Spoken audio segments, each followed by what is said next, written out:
So, Sanjeev, welcome to Maharashtra of the Year Awards. Thank you. For all those who do not know, the illustrious background that Sanjeev and his family has had, the connection that they've had with Maharashtra and India has been immense. The family, his father, Mr. Rahul Bajaj, spent a lot of time in Wardha. The family grew up in Wardha. His great-grandfather, Shri Jamnalalji Bajaj, who was also called as the fifth son of Shri Mahatma Gandhi, had adopted him actually. And the Sevagram land that you see over there in Wardha, the complete premises that was made over there was actually made by the Bajaj family.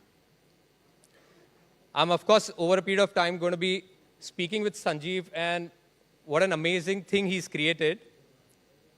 But whenever you start an interview, you kind of have few warm-up questions where you talk about the family, then you talk about the hardships that one's gone through, how did he build his company, etc., etc.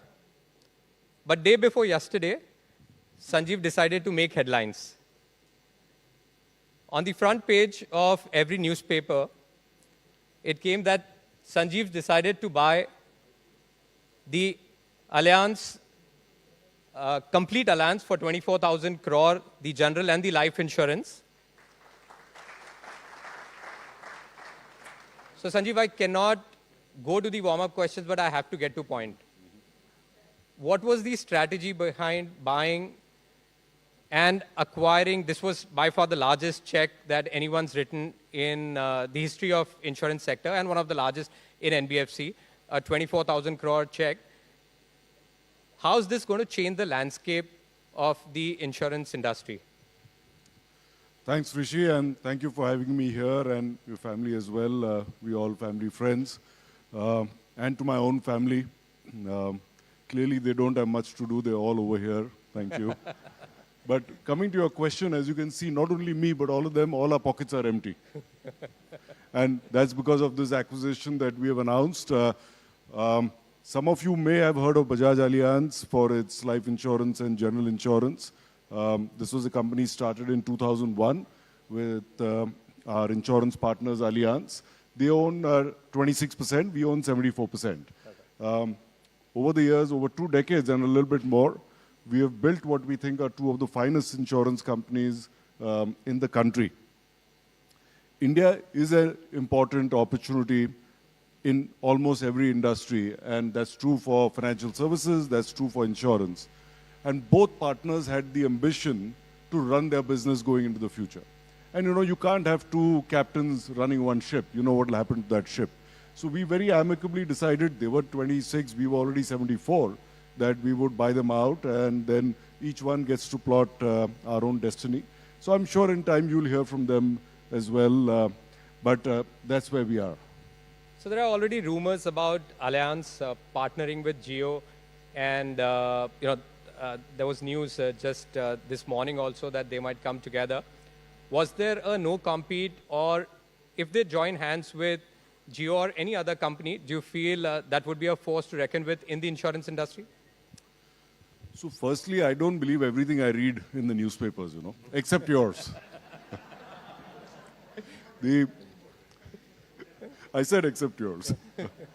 The second is that the insurance space is very large. There are already 50 insurance companies. And Allianz, even today, is a partner. We've announced the exit. It has to go through regulatory approvals and various processes, which we hope will happen in the coming months. They are a mature, long-term, conservative player. And we would welcome mature, conservative players into a sector as sensitive and long-term as this. And whether their partnership is with Jio or with somebody else, I think we'll know in some period of time.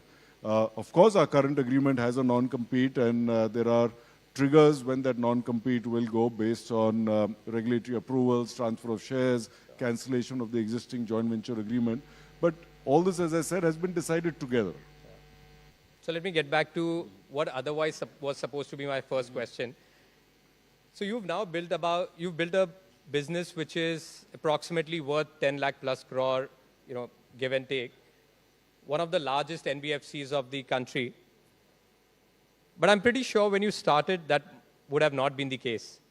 It was a small, I want to say SBU or a division, which was part of the family holding. You decided to kind of look at that and then grow. How were the initial days? How was the hustle? How did you go about building it? If you could share that with all of us. See, it's embarrassing to talk about it when you talk about numbers like that. And I must very clearly say, unless somebody's smiling from up there, this doesn't happen. We got very lucky, let's put it this way. We also have a great team. And I don't think if we were not in India, it would have been easy for us to build something like this. So that's the India opportunity that's available to you. But I must say, yes, 2007 is when I moved from Bajaj Auto with a team, built a team out to build financial services, whether Bajaj Finance, our lending arm, or insurance. We are now in asset management and other places. Our market cap then was about 2,000 crores. So if you had put in a crore at that time, you would have been up 400 times. Even I didn't know, I didn't put in my own money there, other than what we already held. But yes, it was very small, but we saw the promise that India delivered. And like in 2007, even today, of course, we all feel happy when we get awards. We recognize that, we celebrate that evening. But then we put it and lock it in the cupboard, go back to work the next day as though it's day one. Because it's the journey that is exciting. There is no destination. Our desire is to build world-class companies from India. And that's why part of the reason why we bought out our partner is because we very much believe not only in make in India, but make by India for India. That's a lovely line, actually. It's all the journey. It's never the destination. So, Sanjeev, whenever this was done, whenever you decided to kind of take over Bajaj, FinServ, the financial division, the NBFC, was that a difficult decision? Was there ever a thought in your mind that why are you not why are you not looking at, but would have been better to kind of look at a business which was already very well settled versus starting something nearly from the scratch and building it? What went through your mind at that point? Did you ever have this conversation with your dad about this? Yes, very much so, and many times, because I worked over 10 years in Bajaj Auto. My older brother Rajiv runs that company and has built a fabulous company.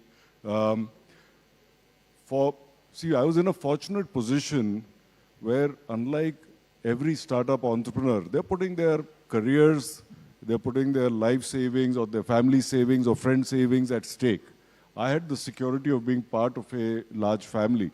But the excitement to go and build a business, it wasn't from scratch, but these were small companies, as you said. The excitement of building that, having that entrepreneurial zeal, the flexibility to put a small team together. And I must say, because we were such a small company compared to Bajaj Auto, luckily we were not in the limelight. I knew we could fail multiple times, and we could take our time to build the business. And it was, as I mentioned earlier, the journey that was exciting. And yes, at that time, as I talk to my senior team members today who were there even in those years, or to my family, we had no idea we would get to this kind of size. That's why I said somebody up there has really been looking after us. Yeah. You being humble, of course, there's a lot of work, there's a lot of hard work that's gone behind building a company like that. Hard work of a lot of people, you and the team. So not sure how many of you all are aware, but Sanjiv went to the same school where the kids, where the staff's kids also went to the same school. He then did his engineering in Pune. That's very different from, even at that point, there were a lot of your peers who were otherwise going abroad for undergrad. Quite a few of them even went for schooling abroad. How has that helped you, in the future while you were building the business and even in your personal life? So, my mother was Maharashtrian, and she came from a middle class but a very educated Maharashtrian family. My father, of course, came from the background of being a freedom fighter. They were very clear that as we grow up, we must grow up in the real India as far as possible. And that's why we stayed on the factory campus. Our senior employees all lived in Pune city. Their kids went to the big schools there. We went to a local, good quality school, but a local school. My children went to that same school, a sister school right over there. Because I believe those foundation years, are very important. If you get those right values, till you're 17, 18, hopefully those stay with you forever. And those values, as we all know, doesn't come by what we tell them. It's by what they see around them, what they see with us. So my kids went to birthday parties where the other kid, the birthday kid's parent was a security guard or a driver or a junior employee. And you got a packet of Budani wafers, that little white packet. If you come to Pune, you will see that one little piece of cake and one samosa. And by and large, that's what they got, maybe one more item when they came to our house for my kids' birthdays. And this is not trying to be artificial. It is trying to fit in to the society that you're with. See, it doesn't take much to get into a suit and sit over here. But it's very difficult to go to that if you've not grown up there. Yeah. That's a beautiful thought. Sanjeev, for all the people who are building their businesses, there are quite a few who've, we've got our startup awards also. There are guys who are also going to be awarded in the promising business category. What's the message for all of them when they are building up their business? Means they're going to go through a lot of ups and downs. It's not going to be very easy. Every entrepreneur knows that. How do you go about building a real successful business? Few key principles. Again, I'm not an expert in this area, but some of the things that stayed with us, one, make sure your idea is as unique as possible. The more commoditized you are, the more difficult it is to build a business. Second, be passionate about what you're doing. At least if you have that flexibility where you can chase your passion, then you're in a better spot because it's going to be hard work. It's going to take a long period of time. So you need to persevere. And if you're not passionate, it's very difficult. Everybody goes through down times. We had enough of our failures as well. But you need to be passionate. Third, success is never because of one person. You need to have a team. It doesn't mean that you don't take your own responsibility. So you have to be responsible yourself, but you have to work with the team. So build a good quality team. And lastly, particularly to the startups, find a good VC or PE who can give you a lot of money, then that gives you some breathing space at least. Even for the NBFC sector, seeing a lot of startups, there's a lot of disruption happening over there. Y'all are running a very large company, and those come up with their own challenges. Whether it's technology, whether it's just the nimbleness. How are you making sure that all the new companies that are being built in the NBFC sector, that you're able to compete with them and still continue to grow? So firstly, again, without being immodest, I think they're competing with us. Because as much as we would like to be the challenger, we have now got to a particular size. There are certain things that we do which we think are fundamentally different. One, we've always looked at what's a North Star that we should follow. And over the last 10 years, we benchmark a top global company every couple of years. So from benchmarking Amazon and the ease of finding something that you want, benchmarking Starbucks globally for their reward system, benchmarking Netflix, that once you watch a few TV shows or movies, they know what you want next. Yeah. So how do we see that once a customer's taken a loan or an insurance policy from us, we can find out what they want next? So benchmarking global companies, not just from our own sector. Instead, our first benchmark in 2010 was HDFC Bank. Oh, wow. And thereafter. So you create a North Star with global excellence, build the capabilities to do that, because nobody else is trying to do that for your sector. Because this is, you're looking at it globally and for some other sector. Yeah. And focus on what is relevant for our business. We've always felt that in financial services, it's a very commoditized business. When I used to be in the motorcycle business a long time back, you could build a motorcycle where if you started, the roar of the engine was sexy enough for somebody to pay you 10% more. I could somehow never get a roar out of an insurance policy or a loan document.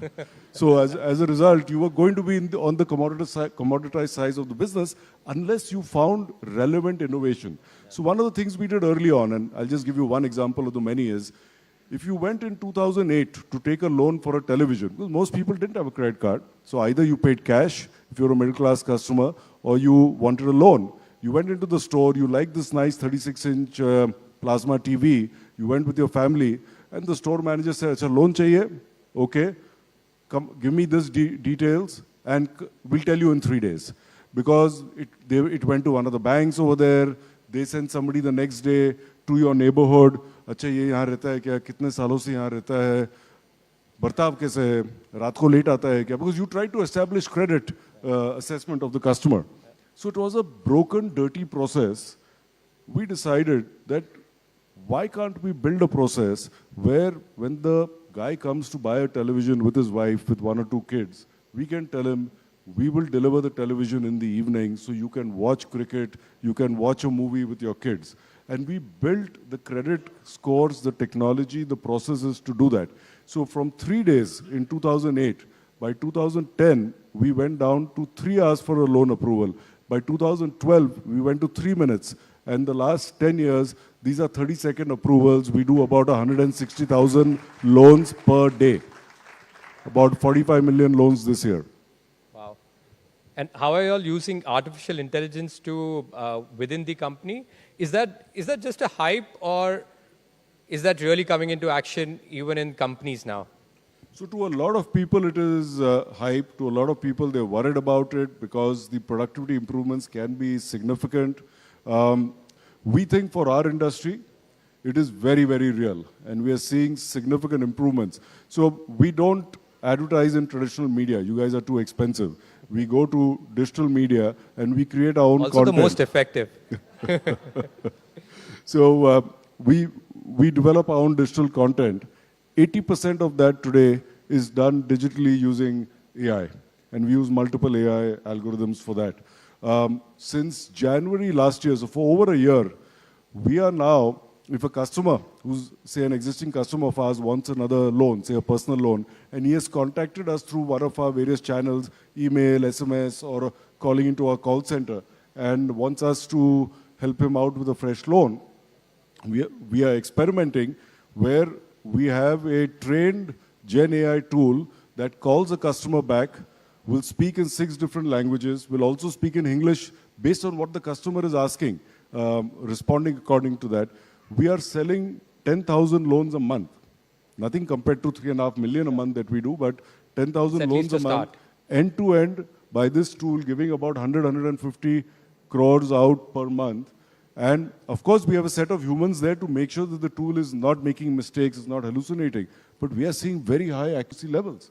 So this is very real, at least for sectors like ourselves. That's interesting. Sanjiv, there's been a lot of debate about the working hours per week. Not to put you in a spot, but what are your working hours like? Are they 70 hours? Are they 90 hours? Are they lesser? Is there, do you believe in the 70-hour per week discussion that's been going on? I don't work. That's why I can afford to be here at this time. No, we don't control how many hours somebody works. Yeah. There could be certain roles. If you're on a factory assembly line, of course, you have to go as per a particular time discipline there. Yeah. We look at people's output, and that's very apparent. So what we started doing in our companies about 8-10 years ago is, how do you even rate an employee end of the year? Yeah. If somebody likes somebody, especially, okay, we will all know maybe 50, 75, 100 people we work with. Now, today we employ across financial services about 120,000 people. There is no way we can know the bottom 90%. So eventually then it is left to Mr. XYZ and who's reporting to him. If he likes him, that guy gets a bonus. If not, he gets a lower bonus. We matricized 95% of our jobs into monthly, weekly tasks. You do that task, you get your bonus or you get your incentive. So we try to take the politics out of it and make it as objective as possible. And we think that plays a very important role. Of course, if you're senior management, the role is a lot more qualitative. But then those people you know, because those are the people you're working with. So we don't go into who's how many times. But yes, we expect people will be, for example, after COVID, I think within a day or two of opening up, once the government allowed us to open up, we were all back at work. We were not working from home. Somebody had a medical problem, somebody was pregnant. Of course, you were compassionate about that. But we said if we have to be in the innovation business and not at the commodity end of the business, you can't innovate by being on 4 Zoom screens. You have to be together with people. So there's a large qualitative aspect, and I can see people here from the film fraternity. You can't do creativity on screen. You have to be together. You have to mud wrestle. There are ideas in the corridor that you end up coming to your mind. You go to that guy and say, "Arey, aisa kyun nahi kare?" So we want people to be there at work. We don't control how many hours. Based on the output, they get rated, they get rewarded. But how has your personal working style changed over the years? What was it like when you were in your 40s? What is it now? What are the things that you were looking at in your 30s and 40s? What is it that you now spend more time on? So I would say till about 15 years ago, I very much had a line role, and I had a set of tasks which I had to do, which were given to me by the board. The last 15 years, I've been building our businesses, which means you're identifying teams, you're helping them build strategy, you're focusing on governance. Because a big difference between a completely professional company and one that is family-owned and controlled, and with nothing negative towards them, is we are long-term. We are here because the family is there, the family's ownership is there, the family's name and credibility is there. So governance, strategy, managing people, managing talent, the next generation talent. We work on people who are going to be ready in 5 years' time, in 10 years' time. That's where we get involved. And operational stuff is where we have top quality CEOs running our companies with their teams. They end up managing. Sanjiv, we are going to do a very quick fire round with you. Should be interesting. We would want. Interesting for you. I don't know about me. I've got no doubt that you'll be honest with it and as fast as possible. So other than your father, a business leader you really looked up to? No one else. Was it? It was the only person was, from whom you learned was your dad? I learn from people every day. I learn from people who work with me. I learn from youngsters and what I see. But what my father stood for with his honesty, his hard work, his simplicity, and I know your uncle and your father knew him and spent many, many hours with him. I have not seen anybody else like that. The best financial advice you've ever received? So the best financial advice that I have received is save every rupee you can, because it can go to the benefit of either your customer, your employee, or your shareholder. One tech innovation that excited you the most? I think the intuitiveness of the Apple iPhone. There are cheaper phones, there are more sophisticated phones, but this just does it right every time. One major fintech trend to watch out for in the next 5 years?